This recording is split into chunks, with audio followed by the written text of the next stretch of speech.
Kevin, there's this house that you have had a passion to have created, and you call it what? The Home House. Okay, so what's the significance of that title, the Home House? The Home House is not a new term. It's something from the past, but it's the culture of the home house that we were trying to create in Erie. The home house is similar to a southern home where we would call Medea's house. Yeah. And Medea is an affectionate term for grandmother, Right. and or Big Mama's house. Now we see all these films that are coming out, but they didn't just create that. Those terms have been around for a long time. But the good thing about the home house, Medea's house, Grandma's house, or Big Mama's house, it was always a place where you can find fun, always a place you can find food, always a place you can find love. And more important than all of that, there was such wisdom in that home. Because Grandma hung out with the grandmas of the neighborhood, Yeah. and the grandpas came around, and they would sit around on the porch, they would talk, but they would fill you with wisdom. And these are the things that really stretched the younger generations to get in to do things. That's where all the encouragement was. So why is the Home House why did you choose that location for the Home House? In the sense that, one, it sits in the inner city. Yeah. Two, it has been a deprived community for the most part. And because of that, there's an ability for us to minister strongly to people. We believe that just like all diamonds, all minerals, they're not on the surface, they're hidden. The home house has been strategically placed in the area where we can pull out the diamonds, we can pull out the gold, we can give more opportunity to people as they come and visit. So what are the major issues that the inner city is dealing with that the Home House wants to address? Well, I think there are some financial challenges for the city. I think there are educational challenges for the city. And I think there are cultural challenges for the city. When I speak of culture, I'm speaking more of value systems. And I think we've lost some of our value systems. What the Home House allows us to do is reproduce what was that was rich and bring it back and deposit that into some of the generations that are coming forward who may not have had that or may not know that. So you're basically trying to create new things when we've already done that. We're recreating the wheel. So why not redeposit what was good, bring forth that wisdom so that less mistakes are made, greater opportunities are given. If I'm a 9-year-old, what will the Home House do for me? If I'm a 18-year-old, what will the Home House do for me? If I'm a single mom who just there's no father in the picture, what will the Home House do for me? Okay, I'm glad you brought that up. Well, first of all, the Home House it's a mentoring place for families. Okay, so everyone's invited, not just the youth, but the older as well, parents, grandparents. As they come, we want to build community where you know one another, you're in touch with one another. As a child comes in, one of the things that we want to do is we want to be able to see what's in that child, the gifts that are in that child. One of the programs that we're looking at is called the STAMP program.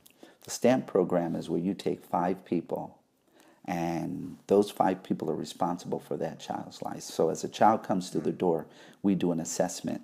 You have the student, the teacher, the administrator, the mentor, and the parent. Right. Okay? So once that child gets involved, we have 5 or actually 4 others that will be involved with that child's life until that child is launched.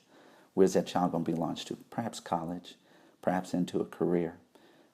We've seen this work. That's what community does. One thing I'm reminded of, particularly when it comes to building hope, I was downtown a couple years ago, and I was working for an organization, and I was serving on a snow cone machine.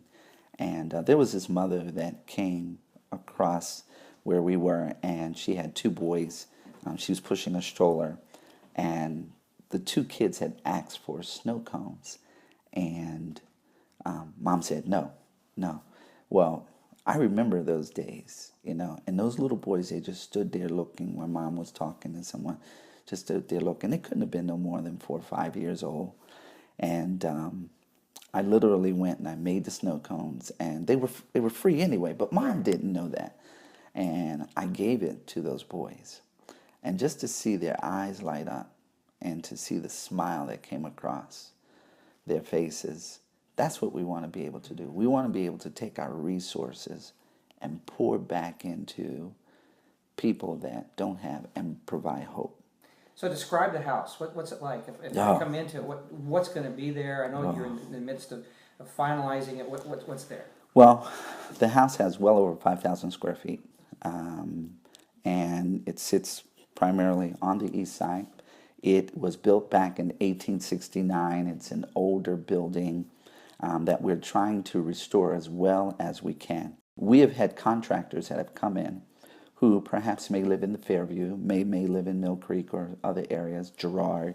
I think we have one from Albion, who said, I grew up in this neighborhood. I remember this neighborhood. We've had people come through and says, hey, I used to play in this house. And they're coming in and they're supporting whatever way they can. Contractors have come and they have donated time, they've donated resources so that we can get this house done. So I know you're a dreamer. I know in that head of yours you see all sorts of pictures. So if you could see the home house 10 years from now in full stride, fully funded, doing what it's supposed to be doing, give me a typical day when you walk into the home house. What are the things you're seeing all through the house? Okay, so when the home house opens, first thing that I'm going to see is the kitchen open. That's the number one. The kitchen's going to open. There's going to be some soup on. I want soup on every day.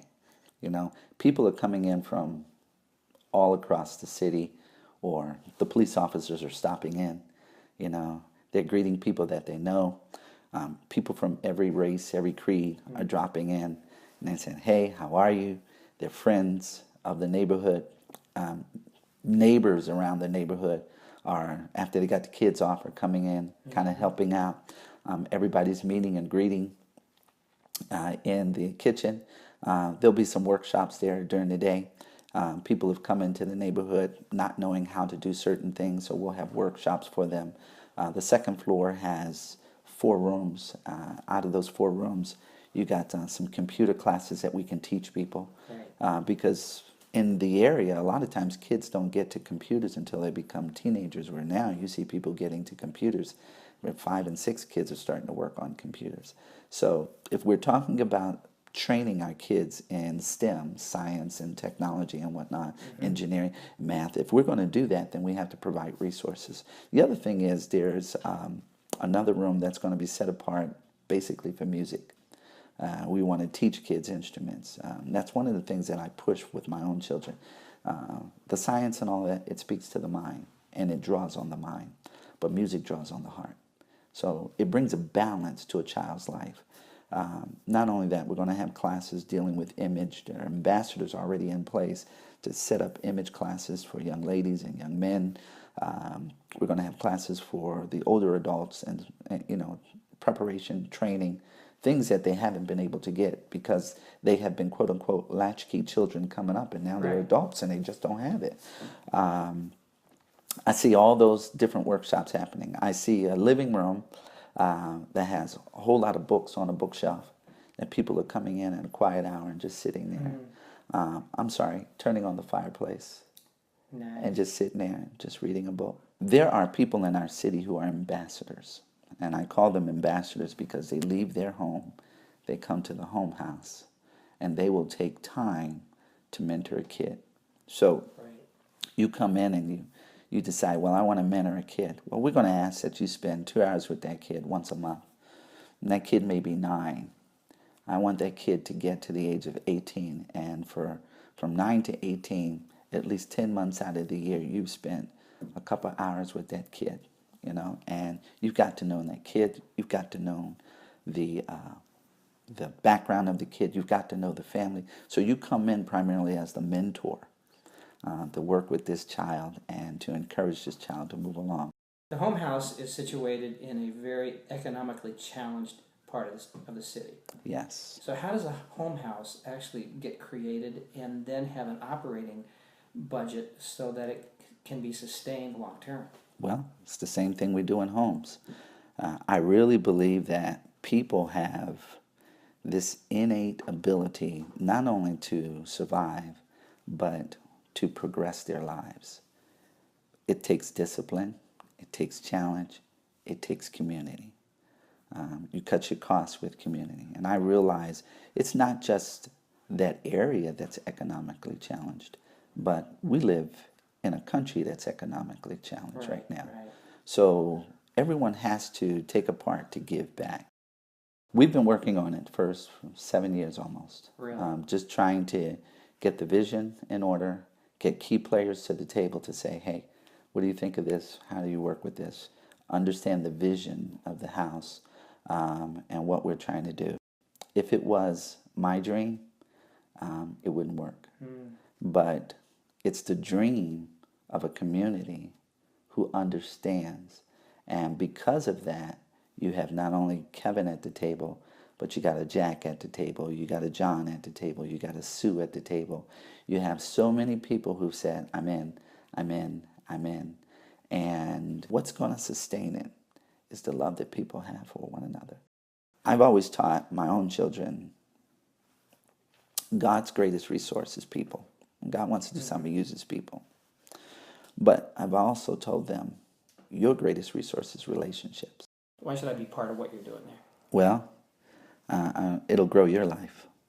I really believe getting involved with other people grows your life. So the theme behind all of this is building better neighbors. The kid doesn't get to grow as much as I get to grow. Nice. You know, because I'm learning more about life and learning more about people. And the good thing is I'm not stuck back in the 1960s where I grew up. You know, I'm really living life in the 2000s. So we're doing life together. Yeah, That's great. that's so cool. Thanks.